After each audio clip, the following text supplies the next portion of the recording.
வணக்கம். வேந்தரின் உச்சிவேளை பகல் செய்திகளுக்காக ஆர்த்தி. சுகன்யா. முதலில் தலைப்புச் செய்திகள். மக்களின் அச்சத்தை போக்கிய பின்னர் ஹைட்ரோ கார்பன் திட்டம் செயல்படுத்தப்படும். மத்திய பெட்ரோலியத்துறை விளக்கம்.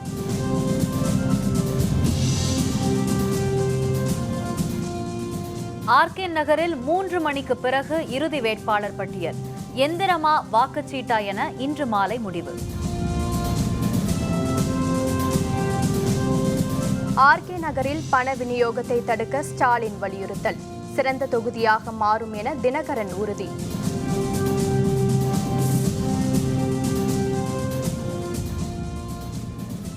தில்லியில் 14வது நாளாக தொடரும் விவசாயிகள் போராட்டம்.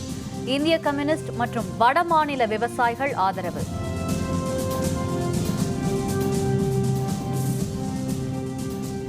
நலத்திட்ட உதவிகளுக்கு ஆதாரை கட்டாயமாக்கக்கூடாது.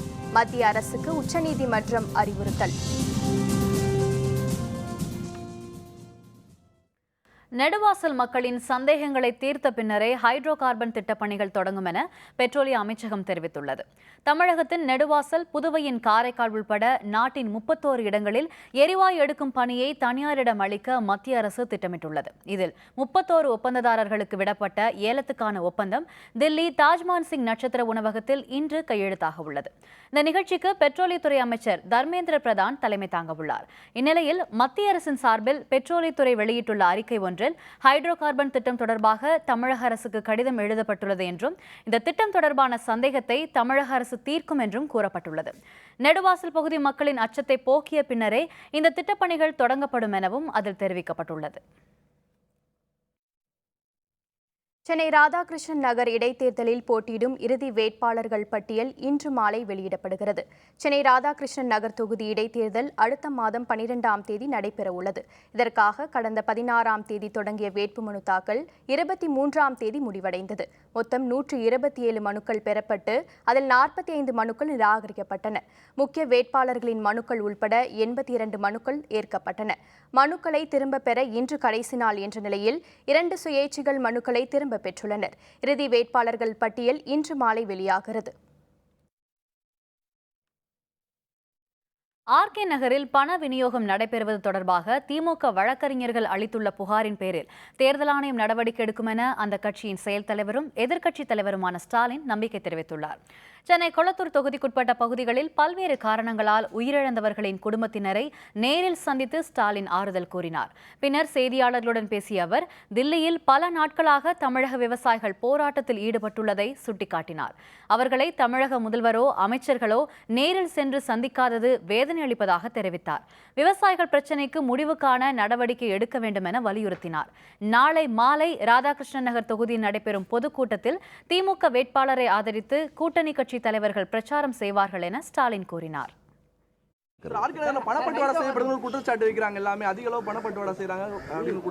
அதையெல்லாம் தேர்தல் கமிஷன் இடத்தில் நாங்கள் முறையோடு எங்களுடைய வழக்கறிஞர்கள் மூலமாக, எங்களுடைய தொண்டர்கள் மூலமாக தொடர்ந்து புகார் தந்து கொண்டிருக்கிறோம்.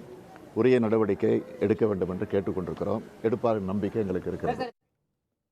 இந்தியாவின் தலைசிறந்த தொகுதியாக ராதாகிருஷ்ணன் நகர் சட்டப்பேரவை தொகுதி மாற்றப்படும் என அதிமுக அம்மா கட்சி வேட்பாளரான தினகரன் தெரிவித்துள்ளார். சென்னை ராதாகிருஷ்ணன் நகர் தொகுதியில் எழில் நகர் பகுதியில் தினகரன் இன்று பிரச்சாரம் மேற்கொண்டார். பின்னர் செய்தியாளர்களுடன் பேசிய அவர், தொகுதியில் உள்ள மக்கள் தங்களின் தேவைக்காக 57,000 மனுக்களை அளித்துள்ளனர் என்றும் அவை அனைத்தும் நிறைவேற்றித் தர வாய்ப்புகள் இருப்பதாகவும் கூறினார். மேலும் பெரும்பான்மை மக்கள் தங்களுக்கு வீடு வேண்டும் எனவும் தெரிவித்திருப்பதாக குறிப்பிட்டார். இத்தகைய வீடுகள் 4 ஆண்டுகளுக்குள் நிச்சயம் கட்டி முடிக்கப்படும் எனவும் குப்பை மேட்டை அகற்ற நடவடிக்கை எடுக்கப்படும் எனவும் தினகரன் தெரிவித்தார். அம்மா அவர்கள் நமது தொகுதியிலே நிறைவேற்றி தருவதற்காக தீட்டியிருந்த திட்டங்களை எல்லாம் தொடர்ந்து நிறைவேற்றிடவும், நமது ஆர்கே நகர் தொகுதி இந்தியாவிலேயே ஒரு சிறந்த தொகுதியாக, முன்மாதிரி தொகுதியாக அம்மா அவர்கள் உருவாக்கி காட்டுவதற்காக திட்டமிட்ட அனைத்து திட்டங்களையும் நிறைவேற்றி தருவேன் என்பதையும் இந்த நேரத்திலே நான் உங்களுக்கு கூறிக்கொள்கின்றேன். கடந்த 14 நாட்களாக போராட்டம் நடத்தி வரும் தமிழக விவசாயிகளுக்கு உத்தரப்பிரதேசம், ஹரியானா உள்ளிட்ட வட மாநிலங்களின் விவசாயிகளும் ஆதரவு தெரிவித்துள்ளனர். இந்திய கம்யூனிஸ்ட் கட்சியும் ஆதரவு தெரிவித்துள்ளது. வறட்சி நிவாரணம் வழங்க வேண்டும், காவிரி மேலாண்மை வாரியம் உடனடியாக அமைக்க வேண்டும், விவசாயிகளின் கடன்களை தள்ளுபடி செய்ய வேண்டும் என்பது உள்ளிட்ட பல்வேறு கோரிக்கைகளை வலியுறுத்தி தமிழக விவசாயிகள் கடந்த 14 நாட்களாக தில்லி ஜந்தர் மந்தர் பகுதியில் தொடர் போராட்டம் நடத்தி வருகின்றனர். இவர்களுக்கு உத்தரப்பிரதேசம், ஹரியானா, பஞ்சாப் பகுதியைச் சேர்ந்த விவசாயிகளும் ஆதரவு தெரிவித்து வருகின்றனர். இந்திய கம்யூனிஸ்ட் கட்சியின் தேசிய செயலர் ராஜாவும் விவசாயிகளுக்கு ஆதரவு தெரிவித்து போராட்டத்தில் ஈடுபட்டார். விவசாயிகள் வாழ்வாதாரத்தை இழந்து தவிப்பதாகவும் அவர்களின் பிரச்சினை குறித்து நாடாளுமன்றத்தில் குரல் எழுப்ப உள்ளதாக அவர் குறிப்பிட்டார். இந்நிலையில் தமிழகத்தில் உள்ள மற்ற விவசாயிகளும் போராட்டம் நடத்தி தங்களுக்கு ஆதரவு தர வேண்டும் என்று விவசாயிகள் கேட்டுக் கொண்டுள்ளனர். அதேபோன்று மாணவர்கள் மற்றும் இளைஞர்களும் போராட்டம் நடத்தி தில்லியில் விவசாயிகள் போராட்டத்திற்கு வலு சேர்க்க வேண்டும் எனவும் கேட்டுக் கொண்டுள்ளனர். விவசாயிகளின் தற்கொலையை தடுக்க என்ன நடவடிக்கை எடுக்கப்பட்டுள்ளது என 4 வாரங்களுக்குள் விரிவான அறிக்கை தாக்கல் செய்ய வேண்டும் என மத்திய அரசுக்கு உச்சநீதிமன்றம் உத்தரவிட்டுள்ளது. நாட்டில் மகாராஷ்டிரம், தமிழ்நாடு உள்ளிட்ட பல்வேறு மாநிலங்களில் வறட்சி, கடன் தொல்லை உள்ளிட்ட பல காரணங்களால் விவசாயிகள் தற்கொலை செய்து கொள்வது அதிகரித்துள்ளது. விவசாயிகள் தற்கொலை செய்தது தொடர்கதையாகி வருவதாகவும் அதனை தடுக்க நடவடிக்கை எடுக்க கோரியும் தாக்கல் செய்யப்பட்டுள்ள பொதுநல வழக்கு உச்சநீதிமன்ற தலைமை நீதிபதி KS கெஹர், நீதிபதிகள் TS சந்திரசூட், SK கவுல் ஆகியோர் கொண்ட அமர்வு முன் இன்று விசாரணைக்கு வந்தது. விவசாயிகள் தற்கொலை என்பது நாட்டின் மிக முக்கியமான பிரச்சினை என்றும் இதனை தடுத்து நிறுத்த மத்திய அரசு என்ன நடவடிக்கை எடுத்துள்ளது என நீதிபதிகள் கேள்வி எழுப்பினர். விவசாயிகள் பிரச்சினையை தீர்ப்பதற்கான வழிமுறையை மத்திய அரசு அளிக்க வேண்டும் என்றும் நீதிபதிகள் அறிவுறுத்தியுள்ளனர். 4 வாரங்களுக்குள் செயல் திட்டத்துடன் விளக்கமான பதில் அளிக்க வேண்டும் எனவும் மத்திய அரசுக்கு உச்சநீதிமன்ற நீதிபதிகள் உத்தரவிட்டுள்ளனர். மத்திய அரசு செயல்படுத்தி வரும் சமூக நலத்திட்ட பயன்களை பெற ஆதார் எண்ணை கட்டாயப்படுத்தக்கூடாது என உச்சநீதிமன்றம் தெரிவித்துள்ளது. பள்ளி சத்துணவு, ஓட்டுநர் உரிமம் பெறுவது, வாகன பதிவு உள்ளிட்டவற்றிற்கு ஆதார் எண்ணை மத்திய அரசு கட்டாயமாக்கி வருகிறது. இந்த நிலையில் ஆதார் எண் தொடர்பான வழக்கை இன்று விசாரித்த உச்சநீதிமன்றம் மத்திய அரசு அரசின் நலத்திட்டங்களுக்கு ஆதாரை கட்டாயமாக்க கூடாது என குறிப்பிட்டுள்ளது. அதே சமயம் வங்கி கணக்கு தொடங்குவது உள்ளிட்ட திட்டங்களுக்கு ஆதார் எண் கட்டாயம் என்பதை தடை செய்ய முடியாது எனவும் கூறியுள்ளது. ஆதார் தொடர்பான வழக்குகளை விசாரிப்பதற்கு 7 நீதிபதிகள் கொண்ட அமர்வை அமைப்பது தற்போதைக்கு சாத்தியமில்லை என மத்திய அரசுக்கு உச்சநீதிமன்றம் அறிவுறுத்தியுள்ளது. கொசு உருவாகும் வகையில் சுற்றுச்சூழலை வைத்திருப்போருக்கு அபராதம் மற்றும் சிறை தண்டனை விதிக்க வகை செய்யும் சட்ட முன்வரைவுக்கு ஆந்திர அமைச்சரவை ஒப்புதல் அளித்துள்ளது. ஆந்திராவில் சந்திரபாபு நாயுடு தலைமையிலான தெலுங்கு தேசம் கட்சியின் ஆட்சி நடைபெறுகிறது. ஆந்திராவுக்கு அமராவதியை அதிநவீன கட்டமைப்புடன் கூடிய தலைநகரை உருவாக்கப்படுகிறது. இந்நிலையில் கொசுக்களால் அப்பகுதி மக்களுக்கு ஏற்படும் பிரச்சினை குறித்து கேட்டறிந்த அரசு அலுவலர்கள் குழு அவற்றை கட்டுப்படுத்த புதிய நடவடிக்கை மேற்கொள்ள திட்டமிட்டுள்ளது. அதன்படி வீடுகள், உணவகங்கள், கடைகள், நெடுஞ்சாலைகள், தள்ளுவண்டி என எந்த பகுதியில் கொசு உற்பத்தியாகும்படியான கழிவுநீர், குப்பை கூளங்கள் உள்ளிட்டவற்றை தேங்கும்படியாக வைத்தால் அவர்களுக்கு 1000 ரூபாய் அபராதம் விதிக்க அலுவலர்கள் குழு முடிவு செய்துள்ளது. கொசுக்கள் உற்பத்தியாகாத வண்ணம் சுற்றுச்சூழலை பராமரிக்க தவறுபவர்கள் மீது நாள்தோறும் 100 ரூபாய் அபராதம் வசூலிக்கப்பட உள்ளது. இதற்கான சட்ட முன்வரைவுக்கு முதல்வர் சந்திரபாபு நாயுடு தலைமையிலான அமைச்சரவை ஒப்புதல் அளித்துள்ளது. இது விரைவில் சட்டப்பேரவையில் தாக்கல் செய்து நிறைவேற்றப்படும் என தெரிவிக்கப்பட்டுள்ளது. சத்தீஸ்கர் மாநிலத்தில் ஆம்புலன்ஸ் தர மறுத்ததால் காயமுற்ற ஒருவரை அவருடைய உறவினர்கள் 14 கிலோமீட்டர் சுமந்து சென்று மருத்துவமனையில் அனுமதித்தனர். ஒடிசா மாநிலத்தில் உயிரிழந்த மனைவியை சொந்த ஊருக்கு கொண்டு செல்ல ஆம்புலன்ஸ் அளிக்க மருத்துவமனை நிர்வாகம் மறுத்தது. இதனையடுத்து மனைவியின் சடலத்தை பல கிலோமீட்டர் அவருடைய கணவர் தோளில் சுமந்து சென்ற சம்பவம் கடந்த ஆண்டு நாடு முழுவதும் அதிர்ச்சியை ஏற்படுத்தியது. சத்தீஸ்கர் மாநிலத்தில் தண்டகாரண்யம் வனப்பகுதியில் மரத்திலிருந்து தவறி விழுந்து நேற்று ஒருவர் படுகாயமுற்றார். அவரை மருத்துவமனைக்கு கொண்டு செல்ல ஆம்புலன்ஸ் அளிக்க கோரிக்கை விடுக்கப்பட்டது. எனினும் பல மணி நேரமாகியும் ஆம்புலன்ஸ் வராததால் படுகாயமுற்றவரை அவருடைய உறவினர்கள் போர்வையில் சுற்றி மூங்கில் கழியில் இணைத்து தோளில் சுமந்து சென்றனர். 14 கிலோமீட்டர் தூரத்துக்கு சுமந்து சென்று மருத்துவமனையில் அவரை அனுமதித்தனர். உரிய நேரத்துக்கு ஆம்புலன்ஸ் வசதி செய்து தராத மாவட்ட நிர்வாகத்துக்கு அந்த பகுதி மக்கள் கண்டனம் தெரிவித்தனர்.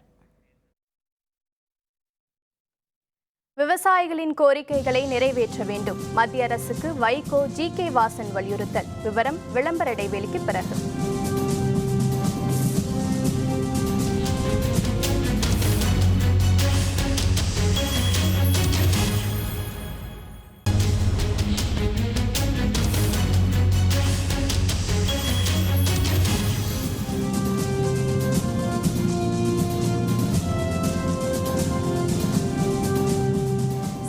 செய்திகள் தொடர்கின்றன. விவசாயிகள் பிரச்சினை தீர்ப்பது தொடர்பாக அனைத்து நாடாளுமன்ற உறுப்பினர்களும் பிரதமரை நேரில் சந்தித்து வலியுறுத்த வேண்டும் என மதிமுக பொதுச் செயலர் வைகோ தெரிவித்துள்ளார். தில்லியில் இருந்து சென்னை திரும்பிய அவர் விமான நிலையத்தில் செய்தியாளர்களுடன் பேசிய போது, விவசாயிகளின் போராட்டத்தில் தாம் கலந்து கொண்டு அவர்களின் கோரிக்கையான விவசாய கடன் தள்ளுபடி, நதிநீர் இணைப்பு உள்ளிட்டவற்றை மத்திய நிதியமைச்சர் அருண்ஜேட்லியிடம் எடுத்துக் கூறியதாக தெரிவித்தார். தமிழக விவசாயிகள் பிரச்சினை தீர்ப்பது தொடர்பாக அனைத்து கட்சியை சேர்ந்த நாடாளுமன்ற உறுப்பினர்களும் பிரதமரை நேரில் சந்தித்து வலியுறுத்த வேண்டும் என தெரிவித்தார். தமிழகத்தில் ஹைட்ரோ கார்பன் திட்டத்தை தமிழகத்தில் எந்த ஒரு பகுதியிலும் செயல்படுத்த அனுமதிக்க மாட்டோம் என்றும் வைகோ கூறினார்.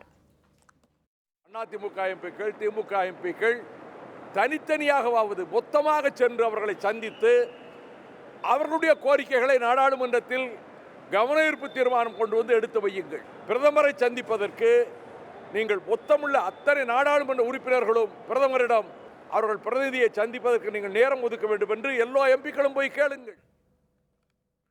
உடலை வருத்தி போராட்டத்தில் ஈடுபட்டு வரும் விவசாயிகளின் கோரிக்கையை மத்திய அரசு நிறைவேற்ற வேண்டும் என்று தமிழ் மாநில காங்கிரஸ் தலைவர் ஜி.கே. வாசன் தெரிவித்துள்ளார். தமிழ் மாநில காங்கிரஸ் கட்சியின் மாநில மாவட்ட நிர்வாகிகளின் கலந்தாய்வு கூட்டம் நாகர்கோவிலில் நடைபெற்றது.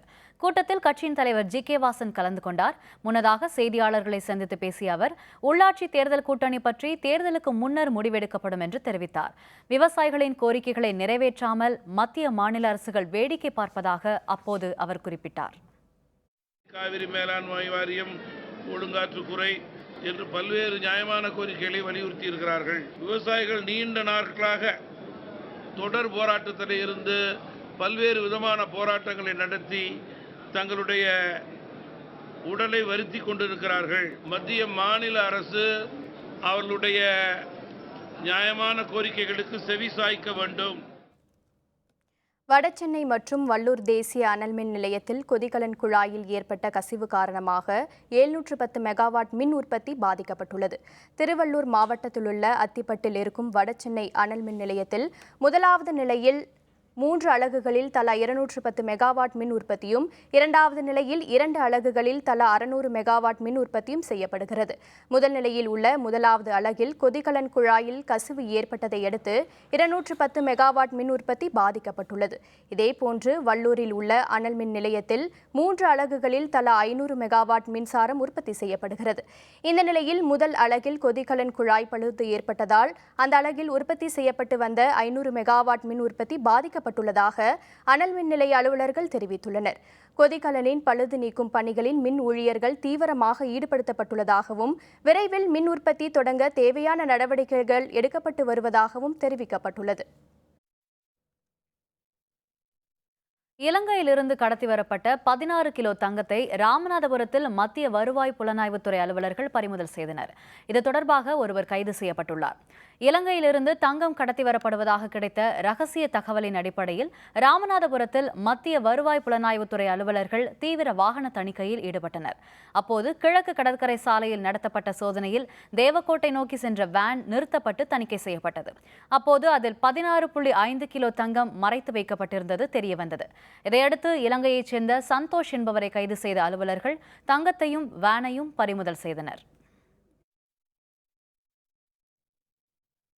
புதுச்சேரி ஜிப்மர் கல்லூரி நுழைவுத் தேர்வுக்கு இன்று முதல் ஆன்லைனில் விண்ணப்பிக்கலாம் என அறிவிக்கப்பட்டுள்ள நிலையில் ஆயிரக்கணக்கானோர் விண்ணப்பித்து வருகின்றனர். புதுச்சேரி ஜிப்மர் மருத்துவக் கல்லூரியில் 200 MBBS இடங்கள் உள்ளன. இங்கு MBBS படிக்க நீட் நுழைவுத் தேர்வு அவசியமில்லை என தெரிவிக்கப்பட்டுள்ளது. இந்த இடங்களை நிரப்ப அனைத்து இந்திய அளவில் நுழைவுத் தேர்வு நடத்தப்படுகிறது. இந்த ஆண்டுக்கான நுழைவுத் தேர்வு வரும் ஜூன் மாதம் 4ஆம் தேதி சென்னை, ஹைதராபாத், திருவனந்தபுரம், பெங்களூரு என நாடு முழுவதும் 75 நகரங்களில் நடைபெறவுள்ளது. தமிழகத்தில் சென்னை, கோவை, திருச்சி, திருநெல்வேலி, நாகர்கோவில், தூத்துக்குடி, நாமக்கல், நெய்வேலி மற்றும் புதுச்சேரி போன்ற இடங்களில் தேர்வு நடைபெற இருக்கிறது. இந்நிலையில் நுழைவுத் தேர்வுக்காக www.zipmer.edu.in என்ற இணையதளம் மூலம் இன்று முதல் ஆன்லைனில் விண்ணப்பிக்க முடியும். இன்று காலை 11 மணி முதல் நுழைவுத் தேர்வுக்கான விண்ணப்ப பதிவு தொடங்கியுள்ளது. இதையடுத்து நாடு முழுவதும் ஆயிரக்கணக்கான மாணவர்கள் ஆன்லைனில் விண்ணப்பித்து வருகின்றனர். மே மாதம் 3ஆம் தேதி மாலை 5 மணிக்கு இதற்கான விண்ணப்பங்களை அனுப்ப வேண்டும். தில்லியில் தமிழக விவசாயிகள் நடத்தி வரும் போராட்டத்திற்கு ஆதரவு தெரிவித்து திருவாரூரில் நடைபெற்ற ஆர்ப்பாட்டத்தில் திரளான விவசாயிகள் கலந்து கொண்டனர். தமிழக விவசாயிகளின் வங்கிக் கடன்களை தள்ளுபடி செய்ய வேண்டும், காவிரி மேலாண்மை வாரியத்தை உடனடியாக அமைக்க வேண்டும், அனைத்து நதிகளையும் இணைக்க வேண்டும் என்பன உள்ளிட்ட பல்வேறு கோரிக்கைகளை நிறைவேற்ற வலியுறுத்தி புதுதில்லியில் தமிழக விவசாயிகள் போராட்டம் நடத்தி வருகின்றனர். திருவாரூர் மாவட்டம் அடியக்கமங்கலம், கள்ளிக்குடி, அடிப்புதுச்சேரி, கானூர் பகுதி விவசாயிகள் ஆண்டிப்பாளையம் கடைவீதியில் தமிழக விவசாயிகள் நடத்தி வரும் தொடர் போராட்டத்திற்கு ஆதரவு தெரிவித்து கண்டன முழக்கங்களை எழுப்பினர். தமிழக விவசாயிகளின் கோரிக்கையை உடனடியாக மத்திய மாநில அரசுகள் நிறைவேற்ற வேண்டும் எனவும் விவசாயிகள் கோரிக்கை விடுத்தனர்.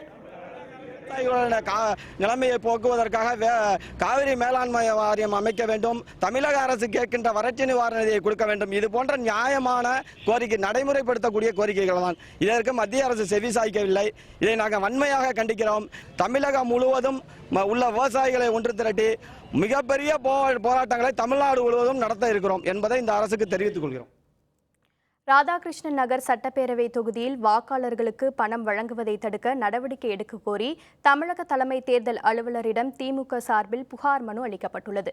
சென்னை தலைமை செயலகத்தில் உள்ள மாநில தலைமை தேர்தல் அலுவலர் ராஜேஷ் லக்கானியிடம் திமுக வழக்கறிஞர் பிரிவு சார்பில் புகார் மனு அளிக்கப்பட்டுள்ளது. பின்னர் செய்தியாளர்களுடன் பேசிய வழக்கறிஞர் பிரிவு செயலர் கிரிராஜன், ராதாகிருஷ்ணன் நகர் சட்டப்பேரவை இடைத்தேர்தலில் அதிமுகவை சேர்ந்த இரு அணிகள் தரப்பிலும் வாக்காளர்களுக்கு பணம் வழங்கப்படுவதாக தெரிவித்தார். மேலும் தொகுதியில் 2 அமைச்சர்கள் முகாமிட்டு பண விநியோகம் செய்வதாகவும் இதனை தேர்தல் ஆணையம் அலுவலர்களும் காவல்துறையினரும் தடுக்கவில்லை என குற்றம் சாட்டினர். தேர்தல் விதிமீறல் குறித்த கண்காணிப்பு பணிகள் நடைபெறவில்லை என்றும் தெரிவித்தார். அதிமுகவின் 2 பிரிவு வேட்பாளர்களும் பெருமளவிலே தொகுதியிலே பணத்தை வாரி இறைத்து வாக்காளர்களை விலைக்கு வாங்கும் முயற்சியில் ஈடுபட்டு விட்டார்கள். அந்த புகாரினை அவருடைய அலுவலகத்திலே அளித்திருக்கிறோம். இது குறித்து தேர்தல் ஆணையம் நடவடிக்கை எடுக்கும் என்று நம்புகிறோம். மேற்கொண்டு இதே விஷயம் குறித்து திராவிட முன்னேற்ற கழகத்தின் நாடாளுமன்ற உறுப்பினர்கள் டெல்லியில் இருக்கின்ற தலைமை தேர்தல் அதிகாரியை சந்தித்தும் புகாரினை தெரிவிக்க இருக்கிறார்கள் என்பதையும் இந்த நேரத்திலே தெரிவித்துக் கொள்கிறேன். திருச்சி மாவட்டம் மணப்பாறை அருகே தெருவில் விளையாடி கொண்டிருந்த 2.5 வயது சிறுவனை அடையாளம் தெரியாத நபர் கடத்திச் சென்றதை அடுத்து காவல்துறையினர் தனிப்படை அமைத்து சிறுவனை முனைப்புடன் தேடி வருகின்றனர். மலைக்கோட்டை அருகே அரபிக்குளம் தெருவில் வசித்து வருபவர் பிரகாஷ். சேலத்தில் உள்ள தனியார் நிறுவனத்தில் இவர் பணியாற்றி வருகிறார். இவர் தனது 2.5 வயது மகன் சாய் தர்ஷனை மணப்பாறை அத்திக்குளத்தில் உள்ள மனைவியின் பெற்றோர் வீட்டிற்கு அனுப்பி வைத்தார். அங்கு மற்ற சிறுவர் சிறுமிகளுடன் சாய் தர்ஷன் தெருவில் விளையாடி கொண்டிருந்த போது அவ்வழியாக சென்ற காருக்கு வழிவிட அவர்கள் ஓரமாக நின்றுள்ளனர். அப்போது அங்கு ஹெல்மெட் அணிந்து இருசக்கர வாகனத்தில் வந்தவர் சாய் தர்ஷனை கடத்தி சென்றார். இது பற்றிய புகாரின் பேரில் அங்கு வந்த காவல்துறையினர் தனிப்படை அமைத்து கடத்தப்பட்ட குழந்தையை தேடி வருகின்றனர். கடத்தப்பட்ட சிறுவன் சென்னை சைதாப்பேட்டை நீதிமன்ற நீதிபதி ஒருவரின் அக்கா பேரன் என்பது குறிப்பிடத்தக்கது.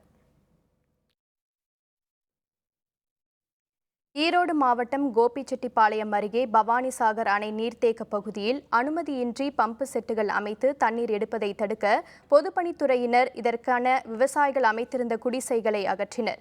ஈரோடு மாவட்டத்தின் முக்கிய நீராதாரமாக விளங்கும் பவானிசாகர் அணையில் தற்போது குடிநீர் தேவைக்கு மட்டுமே போதுமான நீர் இருப்பு உள்ளது. இங்கு பருவமழை பொய்த்ததால் பாசனத்திற்கு தண்ணீர் திறக்கப்படவில்லை. இந்நிலையில் அணையின் நீர்த்தேக்க பகுதியில் நீர் குறையும் காலங்களில் மானாவாரி பயிர் செய்வது வழக்கம். இதில் சுஜில் குட்டை என்ற பகுதியில் ஒரு சில விவசாயிகள் சட்டவிரோதமாக பம்பு செட்டுகள் அமைத்து தண்ணீர் எடுத்து வந்தனர். இவற்றை அகற்றுமாறு பொதுப்பணித்துறை சார்பில் 15 நாட்களுக்கு கெடு விதிக்கப்பட்டது. கெடு முடிவடைந்த நிலையில் காவல்துறையினரின் பாதுகாப்புடன் பம்பு செட்டுகள் அகற்றப்பட்டன. அப்போது பம்பு செட்டுகளை பறிமுதல் செய்த முயன்ற போது விவசாயிகள் கேட்டுக்கொண்டதன் அடிப்படையில் அவற்றை விட்டு சென்ற பொதுப்பணித்துறையினர் இத்தகைய செயல்களில் ஈடுபடுவோர் மீது கடும் நடவடிக்கை மேற்கொள்ளப்படும் என தெரிவித்தனர். திருவொற்றியூர் அருகே தனியார் அமைப்புகளின் உதவியுடன் சீமை கருவேல மரங்களை அகற்றும் பணிகளை மாவட்ட ஆட்சியர் சுந்தரவல்லி தொடக்கி வைத்தார். நீர் ஆதாரங்களை அழிக்கும் சீமை கருவேல மரங்களை வேருடன் அழிக்க வேண்டும் என்ற நீதிமன்ற உத்தரவுக்கு இணங்க திருவள்ளூர் மாவட்டத்திலும் பல்வேறு பகுதிகளில் சீமை கருவேல மரங்கள் அகற்றப்பட்டு வருகின்றன. திருவொற்றியூர் அடுத்த சடையங்குப்பம் பகுதியிலும் தனியார் தொண்டு அமைப்புகளின் உதவியுடன் சீமை கருவேல மரங்களை அகற்றும் பணிகள் தொடங்கப்பட்டன. நிகழ்ச்சியில் கலந்து கொண்டு இந்த பணிகளை திருவள்ளூர் மாவட்ட ஆட்சியர் சுந்தரவல்லி தொடக்கி வைத்தார். திருவொற்றியூர் குற்றவியல் நீதிபதி வசந்தகுமார் உள்ளிட்டோர் இதில் கலந்து கொண்டனர். பின்னர் செய்தியாளர்களுடன் பேசிய மாவட்ட ஆட்சியர் சுந்தரவல்லி 90% 50% சீமை கருவேல மரங்கள் அகற்றப்பட்டு விட்டதாகவும் மீதி உள்ளவற்றையும் அகற்ற போர்க்கால அடிப்படையில் நடவடிக்கை எடுக்கப்படும் எனவும் தெரிவித்தார். திருவள்ளூர் மாவட்டத்தில் உள்ள 14 ஊராட்சி ஒன்றியங்கள், 10 பேரூராட்சி, 5 நகராட்சிகளில் தொடர்ந்து நடைபெறுகிறது பொதுமக்கள் ஒத்துழைப்போட. இது சார்பாக எல்லா மக்களுக்கும் அவரவர் பட்டா நிலங்களில் உள்ள சீமை கருவேல மரங்களை அடியோடு அகற்றுங்கன்னு சொல்லிட்டு ரெக்வஸ்ட் வச்சிருக்கோம். பேரூராட்சி மற்றும் நகராட்சிகளில் மோஸ்ட்லி 90% அகற்றப்பட்டு விட்டது. ஊராட்சி ஒன்றியங்கள் தொடர்ந்து அகற்றப்பட்டு வருகிறது. வெரி சூன் இந்த பணி முடிவடையும். 12ஆம் வகுப்பு மாணவர்களுக்கான கணித தேர்வு எளிமையாக இருந்ததாக தேர்வு எழுதிய மாணவர்கள் மகிழ்ச்சி தெரிவித்தனர். 12ஆம் வகுப்பு மாணவர்களுக்கான கணித தேர்வு இன்று நடைபெற்றது. தேர்வு எழுதிய மாணவர்கள் கணித தேர்வில் பெரும்பான்மையான கேள்விகள் எளிமையாக இருந்ததாகவும் ஒரு சில கேள்விகள் கடினமாக இருந்ததாக தெரிவித்தனர். எக்ஸாம் ஈஸியாக தான் வந்திருக்குது. எல்லாம் 10 மார்க்லாம் அட்டன் பண்ணுற மாதிரி தான் இருக்குது. 6 மார்க் கொஞ்சம் அட்டன் பண்ணலாம். நல்லா ப்ரிப்பேர் பண்ணோம். எக்ஸாம் ஈஸியாக தான் இருந்தது. எல்லாமே அட்டன் பண்ணோம். மார்க் எவ்வளோ வரும் பார்க்கலாம். எல்லாம் ஈஸியாக இருந்தது. டஃப் எதுவுமே இல்லை. எல்லாமே ஈஸியாக தான் இருந்தது. இன்னைக்கு மேக்ஸ் எக்ஸாம் நடந்தது. நல்லா தான் ஈஸியாக இருந்தது. கம்பல்சரி 6 மார்க்கில் கொஞ்சம் டிஃபிகல்ட்டாக இருந்தது. மற்றபடி நல்லா தான் இருந்தது. 1 மார்க்லாம் நல்லா ஈஸியாக இருந்தது. எக்ஸாம் ரொம்ப ஈஸியாக தான் இருந்துச்சு. ரொம்ப கொஸ்டின் பேப்பர் ஈஸியாக தான் இருந்துச்சு. எல்லாருமே பாஸ் ஆகிற மாதிரி தான் இருந்தது. 10 மார்க் தான் ரொம்ப ஈஸியாக இருந்துச்சு 5 மார்க்கை விட. படித்தது எல்லாமே இருந்தது. 5 மார்க்கும் எல்லாமே அட்டன் பண்ணலாம். எல்லாருமே பாஸ் ஆகிற மாதிரி தான் வந்தது. தமிழகத்தில் முதன்முறையாக சேலத்தில் ஸ்ரீ ராமானுஜர் மணி மண்டபத்துடன் கூடிய 4 வைணவ திருக்கோவில்களின் மகா சம்பரோஷண விழாவுக்கான ஏற்பாடுகள் முனைப்புடன் நடைபெற்று வருகின்றன. காஞ்சிபுரம் மாவட்டம் ஸ்ரீபெரும்புதூரில் 1000 ஆண்டுகளுக்கு முன்பு தோன்றிய ராமானுஜர் சாதி பேதமின்றி அனைவரையும் ஆலய பிரவேசம் செய்ய வழிவகுத்து பல இறைப்பணிகள் மேற்கொண்டார். இவரது 1000வது ஆண்டை ஒட்டி சேலம் மாநகர் எருமாபாளையத்தில் 2.5 ஏக்கர் பரப்பளவில் மணி மண்டபத்துடன் கூடிய கோவில்கள் கட்டப்பட்டு வருகின்றன. இவற்றின் மகா சம்பரோஷண விழா வரும் 2ஆம் தேதி நடைபெறுகிறது. சுமார் 6 கோடி ரூபாய் செலவில் கட்டப்பட்டு வரும் இந்த பணிகளை ஸ்ரீ பகவத் ராமானுஜ கைங்கரிய சொசைட்டி அமைப்பினர் மேற்கொண்டுள்ளனர். 6 கோடி ரூபாய் செலவிலே ஒரு மணிமண்டபம் கட்டப்பட்டிருக்கிறது. அந்த மணிமண்டப வளாகத்தை சுற்றி 4 கோயில்கள் கட்டப்பட்டிருக்கின்றன. திருமலை வெங்கடேச பெருமாள் கோயில், ஸ்ரீரங்கம் பெருமாள் கோயில், காஞ்சிபுரம் வரதராய பெருமாள் கோயில், மேல்கோட்டை சம்பத்குமார் கோயில். இந்த பெருமாள் அனைவரும் ராமானுஜர் ஆசீர்வதிக்கும் வண்ணம் அந்த கோயில்கள் அமைக்கப்பட்டிருக்கின்றன. இப்படிப்பட்ட ஒரு அமைப்பானது தமிழ்நாட்டிலே இதுதான் முதலாக அமைக்கப்பட்டிருக்கின்றது. சிறப்பு என்னென்னா, நம்ம புஸ்தகங்களில் தான் பார்ப்போம் ஓரான் வழியாக இது வந்ததுன்னு. இதை இங்கே அப்படியே ரூபமாகவே காமிச்சிருக்கிறோம். ராமானுஜர், அவருக்கு மேலே ஆழ்வார்களுக்கு எதிரில் ஆச்சாரியர்கள், அவங்க திருமேனிக்கு மேலே பார்த்தீங்கன்னா அம்மாழ்வார், விஸ்வக்ஷேனர், அதுக்கு மேலே பெரிய பிராட்டியார், பெரிய பெருமாள். அப்படியே அந்த காலகாலமாக எப்படி வந்திருக்கோ அதே மாதிரி இங்கே காமிச்சிருக்கிறோம். ரொம்ப ஆச்சரியமாக இந்த மணிமண்டபம் அமைஞ்சிருக்கிறதுங்கிறத நான் தெரிவித்துக்கொள்கிறோம். ஆஸ்திரேலியாவுக்கு எதிரான 4வது டெஸ்ட் போட்டி. முதல் இன்னிங்ஸில் 32 ரன்கள் இந்தியா முன்னிலை. விவரம் விளம்பர இடைவேளைக்கு பிறகு.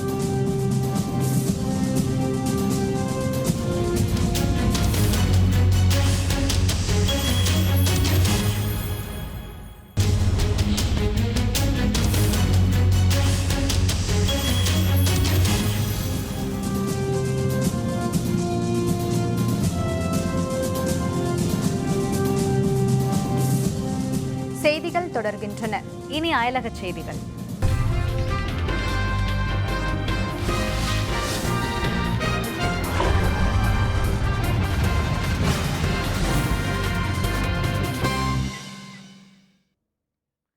பிரேசிலில் ஊழல் குற்றச்சாட்டுகள் மீது உரிய நடவடிக்கை எடுக்க வலியுறுத்தி பல்வேறு இடங்களில் மக்கள் வீதிகளில் திரண்டு போராட்டத்தில் ஈடுபட்டனர். பிரேசிலில் ஆளும் அரசு மீது அடுக்கடுக்கான ஊழல் குற்றச்சாட்டுகள் எழுந்துள்ளன. அதிபர் மிச்சல் டெமர் தலைமையிலான அமைச்சரவையில் இடம்பெற்றுள்ளவர் மீதான குற்றச்சாட்டுகளை விசாரிக்க தயக்கம் காட்டப்படுவதாக புகார் தெரிவிக்கும் மக்கள் இதனை கண்டித்து பல்வேறு கட்ட போராட்டத்தில் ஈடுபட்டுள்ளனர். இந்நிலையில் ரியோ டி ஜெனிரோ, சா பாலோ உள்ளிட்ட பகுதிகளில் வீதியில் திரண்ட பொதுமக்கள் உயர் பதவிகளில் உள்ளவர்கள் மீதான ஊழல் குற்றச்சாட்டுகளையும் பாரபட்சமின்றி விசாரிக்க வேண்டும் என வலியுறுத்தினர்.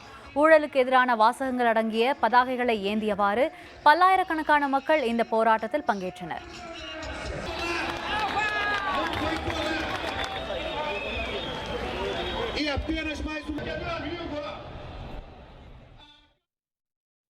ஈராக்கின் மொசுல் நகரின் மேற்கு பகுதியில் தாக்குதலை தீவிரப்படுத்தியுள்ள ராணுவத்தினர் முக்கிய பகுதிகளை ஐஎஸ் தீவிரவாதிகளிடமிருந்து மீட்டுள்ளனர்.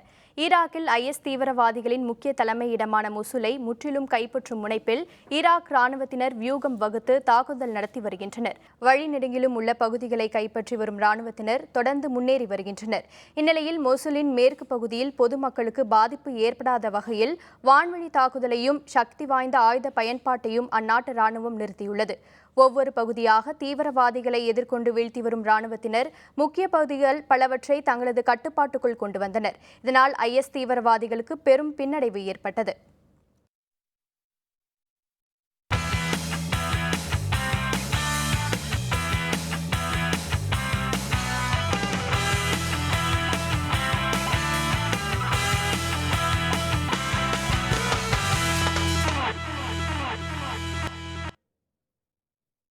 அமெரிக்காவில் நடைபெற்று வரும் மியாமி ஓபன் டென்னிஸ் போட்டித் தொடரில் முன்னணி வீரர்களான ரஃபேல் நடால், நிஷிகோரி ஆகியோர் 4வது சுற்றுக்கு முன்னேறினர். புளோரிடா மாகாணம் மியாமியில் நடைபெற்று வரும் இந்த போட்டித் தொடரின் 3வது சுற்று ஆட்டம் ஒன்றில் ஸ்பெயின் வீரர் ரஃபேல் நடால் ஜெர்மனி வீரர் பிலிப் காரிபெரை எதிர்கொண்டார். இந்த போட்டியின் முதல் செட்டை பிலிப் காரிபெர் 6-0 என்ற கணக்கில் வென்று நடாலுக்கு அதிர்ச்சி அளித்தார்.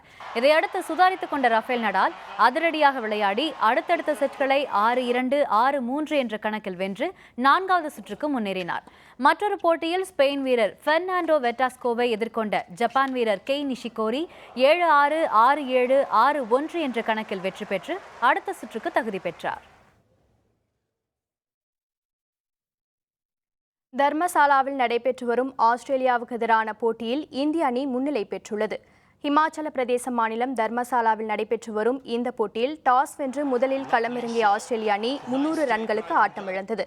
இதையடுத்து முதல் இன்னிங்ஸை தொடங்கிய இந்திய அணி நேற்றைய ஆட்ட நேர முடிவில் 6 விக்கெட்டுகள் இழப்புக்கு 248 ரன்கள் எடுத்திருந்தது. இந்நிலையில் இன்று 3வது நாள் ஆட்டத்தை தொடர்ந்த இந்திய அணி கூடுதலாக 84 ரன்கள் சேர்த்து ஆட்டமிழந்தது. முதல் இன்னிங்ஸில் 332 ரன்கள் எடுத்ததன் மூலம் இந்திய அணி 32 ரன்கள் முன்னிலை பெற்றது. அதிகளவாக ரவீந்திர ஜடேஜா 63 ரன்கள் எடுத்தார். இதனைத் தொடர்ந்து 2வது இன்னிங்ஸை தொடங்கிய ஆஸ்திரேலிய அணி இந்திய பந்து வீச்சாளர்களை எதிர்கொள்ள முடியாமல் திணறி வருகிறது. அந்த அணி அடுத்தடுத்து 3 விக்கெட்டுகளை பறிகொடுத்தது. தொடக்க ஆட்டக்காரர்களான ரென்சா 8, டேவிட் வார்னர் 6 ரன்களிலும் கேப்டன் ஸ்டீவ் ஸ்மித் 17 ரன்களிலும் ஆட்டமிழந்தார். சற்று முன் வரை ஆஸ்திரேலிய அணி 3 விக்கெட்டுகள் இழப்புக்கு 77 ரன்கள் எடுத்துள்ளது.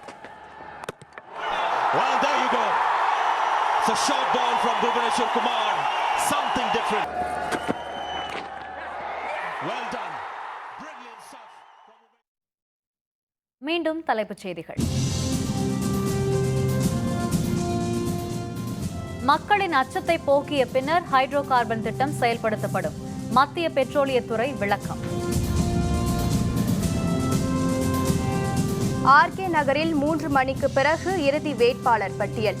எந்திரமா வாக்குச்சீட்டா என இன்று மாலை முடிவு. ஆர்கே நகரில் பண விநியோகத்தை தடுக்க ஸ்டாலின் வலியுறுத்தல். சிறந்த தொகுதியாக மாறும் என தினகரன் உறுதி. தில்லியில் 14வது நாளாக தொடரும் விவசாயிகள் போராட்டம். இந்திய கம்யூனிஸ்ட் மற்றும் வட மாநில விவசாயிகள் ஆதரவு. நலத்திட்ட உதவிகளுக்கு ஆதாரை கட்டாயமாக்க கூடாது. மத்திய அரசுக்கு உச்சநீதிமன்றம் அறிவுறுத்தல்.